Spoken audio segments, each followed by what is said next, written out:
ادخلوها بسلام ذلك يوم الخلود لهم ما يشاءون فيها ولدينا مزید۔ احباب ذی وقار، محترم سامعین و سامعات،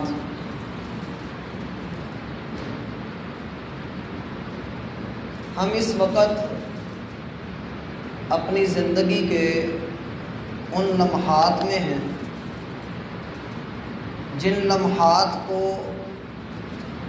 اللہ ذوالجلال نے کائنات کے مقدس ترین لمحات قرار دیا ہے۔ جمعہ کا دن بھی ہے اور رمضان المبارک کا مہینہ بھی ہے اور پھر آخری عشرہ بھی ہے اور آنے والی طاق رات بھی ہے۔ اس پورے بھرے ہوئے ماحول میں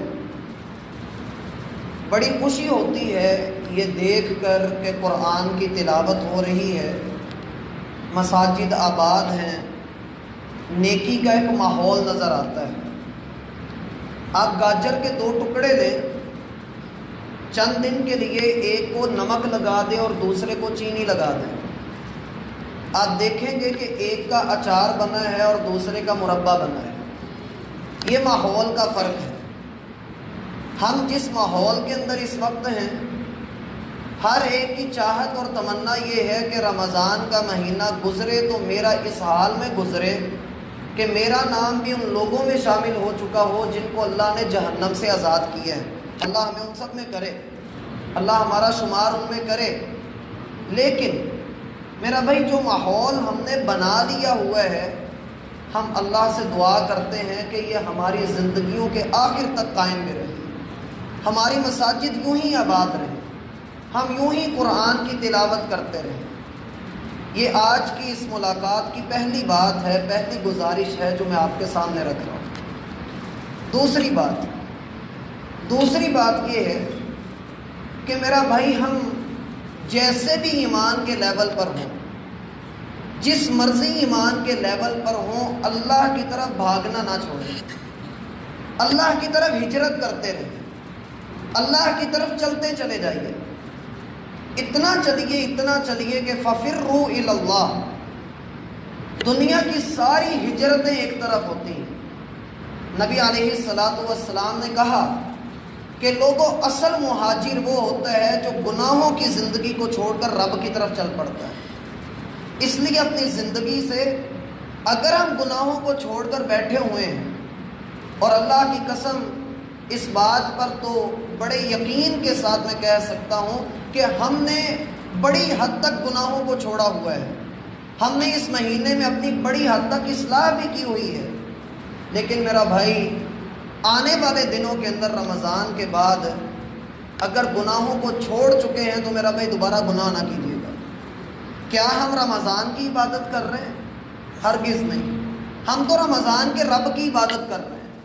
وہ بقیہ 11 مہینوں کا بھی ویسا ہی رب ہے جیسا وہ رمضان کا رب ہے، اور اگر کوئی رمضان کی عبادت کرتا ہے تو اسے سمجھ لینا چاہیے کہ 29 یا 30 دن کے بعد اس کا جو رب رمضان ہے وہ چلا جائے گا، اور جو مسلمانوں کا رب ہے وہ زندہ ہے، قائم ہے، لا الہ الا ہو الحی القیوم ہے۔ اس لیے میرا بھائی، میری دوسری گزارش آپ سے یہ ہے کہ اللہ کی طرف ہجرت کیجیے۔ سب سے بہترین ہجرت اللہ کی طرف کی جانے والی ہجرت ہے۔ اور تیسری گزارش یہ ہے کہ جس طرح سے ہم منصوبہ بندی کرتے ہیں، پلاننگ کرتے ہیں، ریمائنڈر لگاتے ہیں، اپنے روزمرہ کے ایام میں ریمائنڈر لگانا سیکھیں کہ میں نے اپنے رب کو کتنی مرتبہ یاد کرنا ہے، اور وہ ریمائنڈر رب نے ہر مسجد کے اندر فٹ کیا ہوا ہے، مؤذن کی صورت میں، امام کی صورت میں، جو 5 وقت ہمیں ریمائنڈ کرواتے ہیں، ہمیں یاد کرواتے ہیں، اور بلند آواز سے اذان دے کر کامیابی کی طرف، فلاح کی طرف، نماز کی طرف، رب کی رضا کی طرف آواز دی جاتی ہے۔ میرا بھائی، مسجدوں کو آباد رکھیے گا۔ ممکن نہیں کہ کوئی بھی بندہ یقین سے کہہ سکے کہ ہاں اگلی آنے والی زندگی میں، آنے والے سال میں رمضان میں پھر ہوں گا۔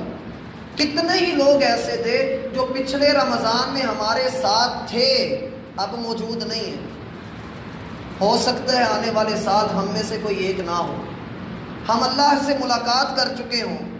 اس لیے اس مہینے کے اندر اگر ہم عبادات کر رہے ہیں اور بڑی حد تک ہم نے کی بھی ہیں، تو میرا بھائی یاد رکھنا کہ نیکی کرنا کوئی بڑی بات نہیں۔ بڑے بڑے نیکوکار اس دھرتی نے دیکھے ہیں۔ حقیقی نیک وہ ہوتا ہے جو نیکی کے بعد اپنی نیکی کی حفاظت کرنے میں کامیاب ہو۔ ابراہیم علیہ السلام نے جب اپنا رب کا حکم مان کر بیت اللہ کی تعمیر کی تھی تو اللہ سے تعمیر کے دوران یہ دعا بھی کر رہے تھے، ربنا تقبل منا، اے اللہ مجھ سے قبول بھی کر لے، بنا تو رہا ہوں، نیکی تو کر رہا ہوں، لیکن اے اللہ اس نیکی کو قبول بھی کر لے۔ اور چوتھی بات بڑی معذرت کے ساتھ اور بڑے درد دل کے ساتھ کہنا چاہوں گا، اور میں گزارش بھی یہ کروں گا کہ اس کا غصہ نہیں کیجیے گا۔ ہم لوگوں کو اللہ رب العالمین نے مال دیا ہوا ہے، ہم اللہ کے راستے میں صدقہ کرتے ہیں، مساجد کے اندر ہم تعاون کرتے ہیں، لیکن اس تعاون کی ایک ہلکی سی جھلک آپ کو میری اس الماری کے اندر پڑی ہوئی سبز رنگ کی ٹوپیاں نظر آئیں۔ کیا یہ ایسی ٹوپی ہے کہ ہم اپنے کسی شادی بیاہ میں یا خوشی کے موقع کے اوپر رکھ کر اس کو جانا پسند کریں؟ میرے خیال سے کوئی بھی اس بات کو پسند نہیں کرے گا۔ میں ٹوپی کے خلاف بات نہیں کر رہا ہوں، میں اس چیز کے خلاف بات کر رہا ہوں جو ہمارے ہاں رائج کی جا رہی ہے۔ میرا بھائی یہ ایک ایسی چیز ہے جسے ہم آپس میں ایک دوسرے سے ملتے ہوئے پہننا پسند نہیں کرتے، تو جب رب سے ملاقات کے لیے آنا تب ہم اس کو سر پہ رکھ لیں۔ اللہ نے تو کہا ہے کہ پاکیزہ بن کر، ستھرے بن کر، پاک بن کر میرے سامنے کھڑے ہو۔ اور ہماری کیفیت کیا ہوتی ہے؟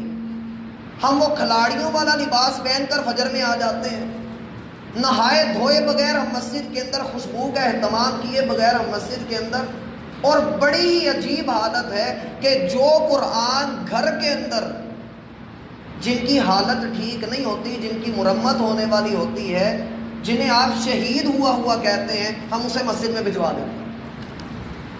اللہ کے بندو، یہ اللہ کا گھر ہے، جس چیز کو ہم گھر میں رکھنا پسند نہیں کر رہے ہم اسے اللہ کے لیے پسند کر رہے ہیں۔ میں نے پچھلے جمعے میں دیکھا کہ جمعہ کے بعد میں یہاں پر بیٹھا ہوا تھا، ایک بچہ ایک بھرا ہوا شاپر لے کر آیا۔ اس میں کیا ہے؟ یہ نیچے سے کسی بہن نے بھیجا ہے، گھر کے اندر پڑے ہوئے ہیں۔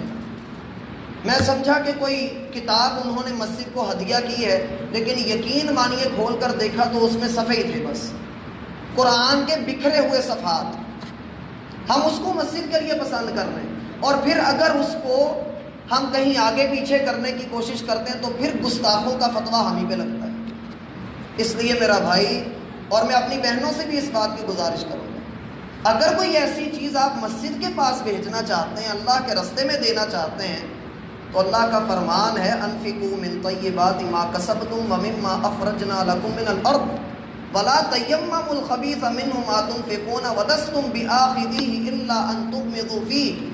لوگوں، اللہ کے راستے میں دینا تو پاکیزہ چیزیں دو، وہ چیزیں ردی چیزیں نہ دو کہ آپس میں جب ایک دوسرے کو لین دین ان کا کرتے ہو تو پھر تمہیں ماتھے پہ بل نظر آتے ہیں، پھر تم ان کو لینے سے ہچکچاتے ہو۔ ما قدر اللہ حق قدری، میرے خیال سے ہم اللہ کی وہ قدر نہیں کر رہے جیسا اس کا حق ہے۔ اللہ کی قدر کرنی چاہیے۔